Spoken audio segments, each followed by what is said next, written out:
Atticus's dad stole Atticus's mom from the uncle, and the uncle is Atticus's dad. That's where my mind went. The uncle is Atticus's dad. How many times I gotta tell you? I don't need your advice when it comes to raising my son. He might not be yours. I was right, but hold the applause. Anyway, guys, with that being said, we're talking about episode 2 of Lovecraft Country, Whitey on the Moon. And there's so much that happened in this episode. This episode was by far way more confusing than the first. Way more confusing. While the first episode had all this action-packed adventure going on, this first episode is a lot more subtle, a lot more nuanced, a lot more confusing, a lot more problematic, a lot more confusing than the shit that went down in the first episode. So we're going to be breaking down everything that went down, from opening the portals to the Garden of Eden, immortality, a cow giving birth to a Shoggoth. So much shit that went down. But we're going to start off at the beginning of the episode. And the episode starts off with Uncle George and Letty just dancing. Moving on up. We're moving on up. Just shucking and jiving, right? Throughout the beginning of the first episode. While Atticus himself is suffering PTSD from the night before. And just the fact that they almost got killed by these creatures. But Letty and George are just dancing it up. And then we're finally introduced to the guy who let them in the house, William. And he gives us a brief history of the house, how it's founded by Titus Braithwaite, and the current owner is his distant cousin, Samuel Braithwaite.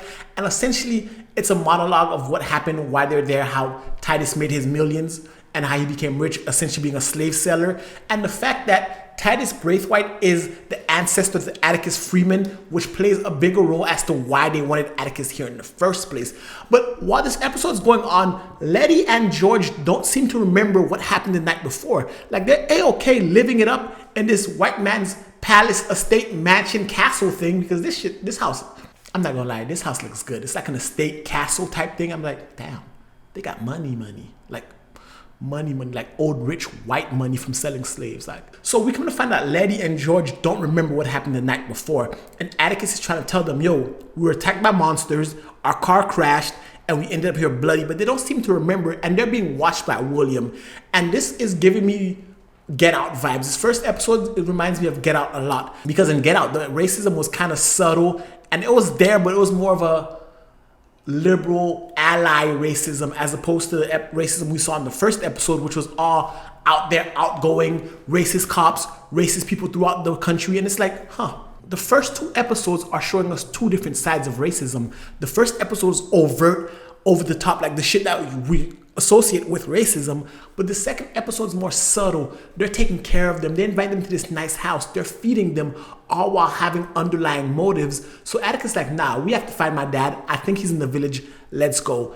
And he's trying to explain to them that their car was crashed. But when they get to the garage, the car is there. It's A-okay. Now Letty and George is like, is Atticus okay? Because he said the car was fucked up, but the car's fine.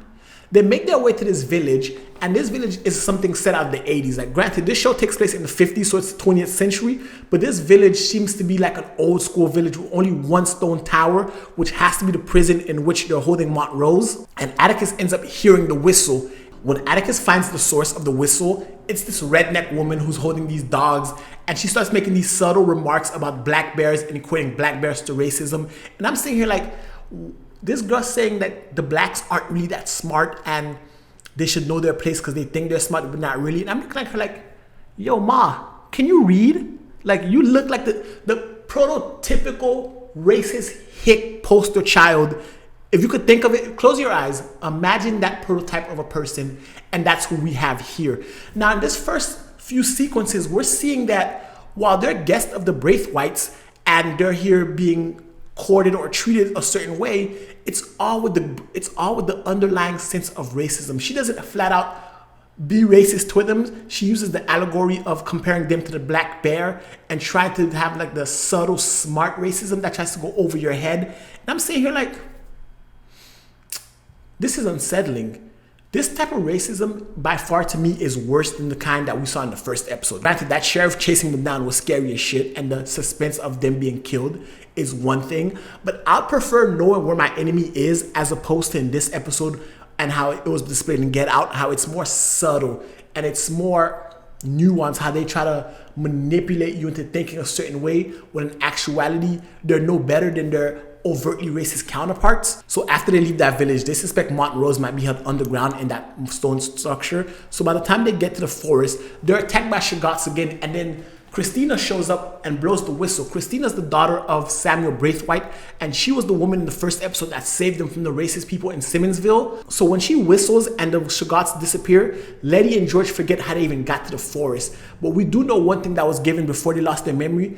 George let another hint that he knew Atticus's mom as more than just a friend, because he knew about her ancestor Hannah, who is the direct ancestor of Atticus, and that's why he's so important to the Braithwaites. But I'm realizing something. Whenever the whistle that sends the Shoggoth away is called, that's when George and Letty forget or have their memories suppressed. So I'm assuming that there is something that ties the whistle to their memory as well as controlling the Shoggoth. It's all part of this mystical magic that the Braithwaites seem to have control over.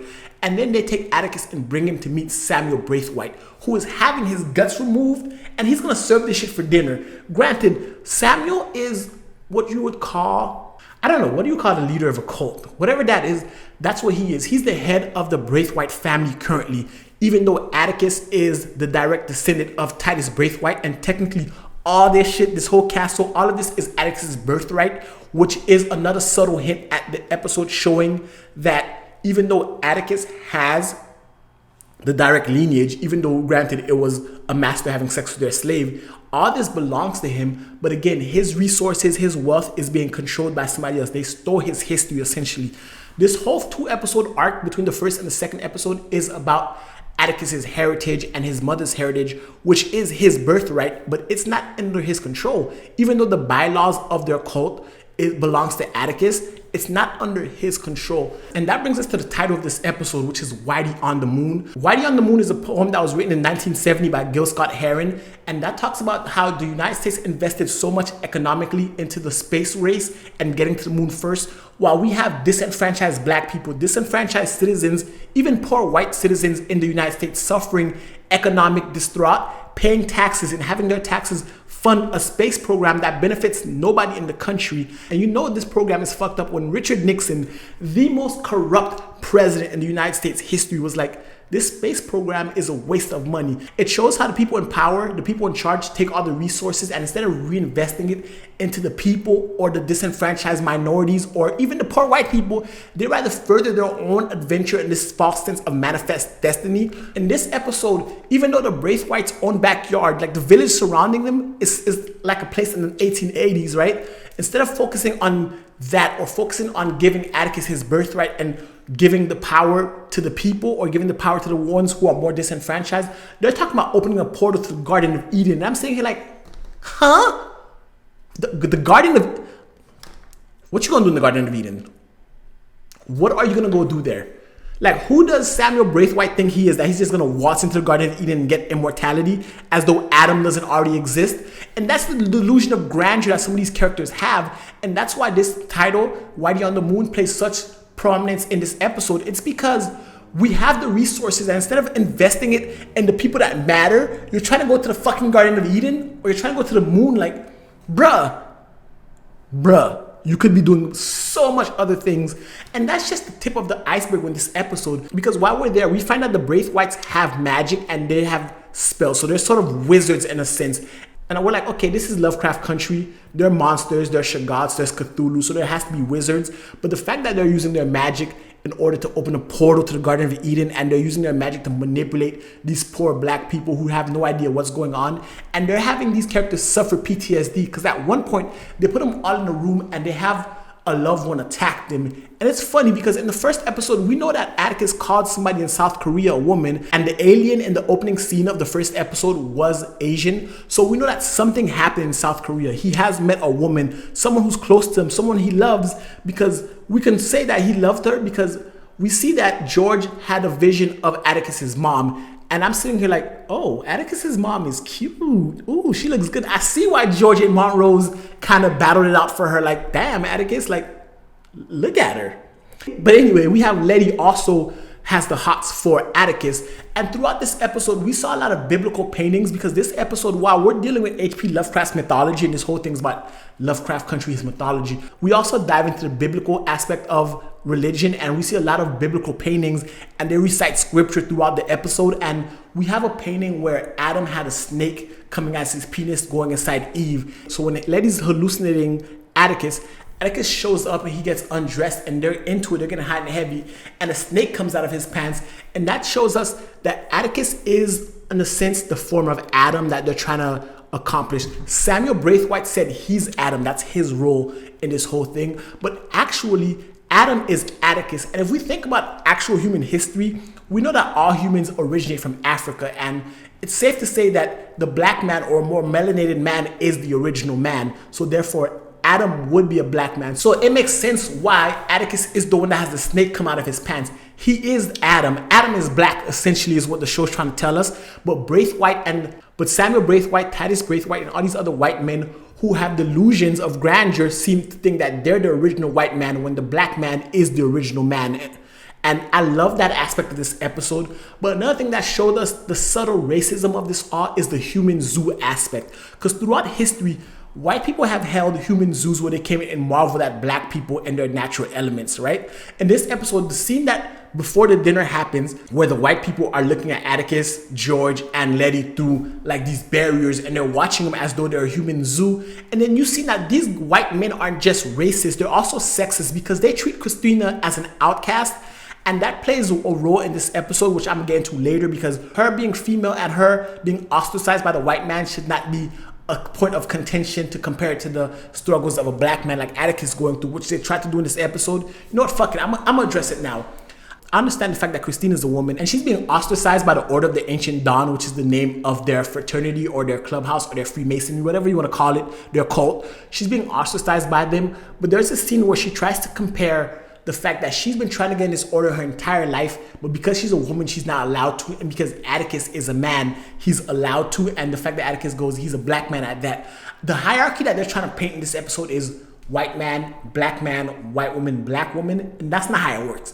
In society, especially in a 1950s society, and even to this day, it goes white man, white woman, black woman. Like, that's how it is. So the white woman is still above the black man. I ain't like that. I ain't like how they tried to make us feel sympathetic for Christina, because I do feel bad for her in a sense, but at the same time, it's like, bruh, you can't get into the clubhouse. They're trying to fucking kill these people, but you can't get into a clubhouse. Like, it's not the same thing. So after this happened, William comes back and he invites George and Atticus to the meeting. And during the meeting, we're seeing Braithwaite give this speech. And George read the bylaws of the Order of the Dawn. And he finds out that because Atticus is a direct descendant of Titus Braithwaite, he is the leader of this order. So he commands everyone to get the fuck out. And he asserts his authority, even though Samuel Braithwaite doesn't capitulate, because again, he's not going to be ordered around by some black man. He doesn't care what his lineage is. So once Atticus disbands this meeting, they decide to run back and get Montrose. So they get to the tower and they're trying to find him. And the redneck woman, oh my God, Dell, she shows up and she's like, she thinks she's gonna kill them. And then Letty shows up and knocks her the fuck out. And I have to say, Letty is by far my favorite character throughout these first two episodes, because this girl is about that action. She comes in the clutch.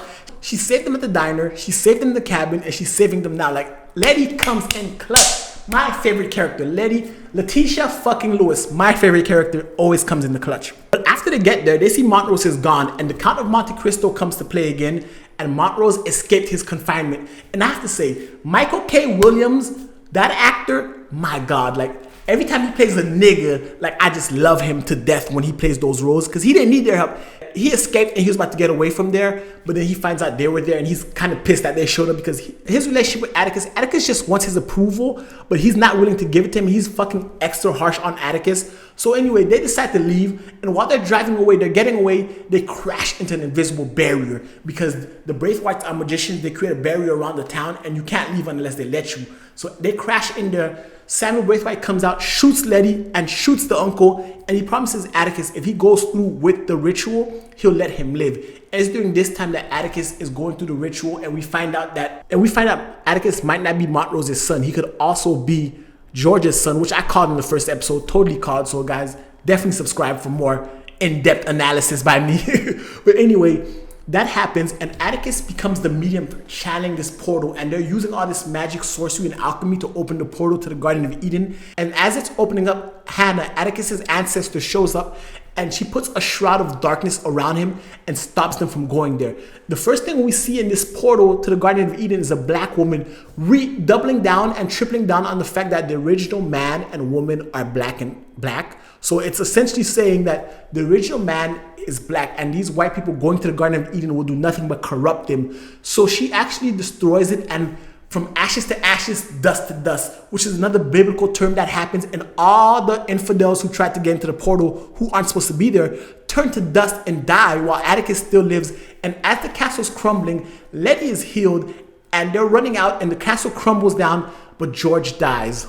When Atticus gets to the car and George is dead and he starts freaking out, we're like, oh my God, like where do they go from here? This episode 2, closed out a 2-episode arc. You're like, if George is dead, where do they go from here? And it's like, bruh, while the action itself wasn't as action-packed as the first episode, the biblical symbolisms are there, and the fact that we're getting answers to Atticus's ancestry, and I'm getting a strong feeling that Christina herself is not dead, so we're going to be seeing more of the Braithwaites. And before George died, George let us know that there exists more charters of this lodge, so we can assume that more people are going to come after Atticus because he is the direct descendant of Titus Braithwaite. And the fact that this episode shifted from the first episode's theme on H.P. Lovecraft, Cthulhu, and that mythology, and we're now in the more biblical sense about Adam, Eve, God, the original sin, and how man's quest and thirst for knowledge is what caused the original sin, just like Samuel Braithwaite trying to go into the Garden of Eden and get the original knowledge of what was there, and Titus Braithwaite doing the same thing. Both of them died in a fire, and it's the black man who has the actual birthright to these things that did not go in there, and he's the one that survives all their mechanisms, just like his ancestor Hannah did and Atticus does now. By him being the original man, it's his birthright, but him not seeking that knowledge is actually what empowers him to live, as opposed to the greedy white man who wants to expand to brand new horizons when he can actually be helping the people around him. Man, so much biblical allegory. There's so much shit going on in this episode that it's going to be hard for me to break it down in this one YouTube video. So if you guys want a more expansive look at my breakdown of this episode, definitely check out my podcast in the description below. It's available on Spotify, Apple, and everything. Go click it. And I go into this episode for about 49 minutes. Me and a co-host talk deeply about this episode. So I want you guys to check that out. And guys, don't forget to hit the subscribe button because next week we're going deep into episode 3. But this episode was so much that it's hard to contain it in one video because it's far more confusing, far more subtle than the first episode. Anyway, guys, that's my video. If you like it, give it a thumbs up, hit the subscribe button. And until next time, binge on.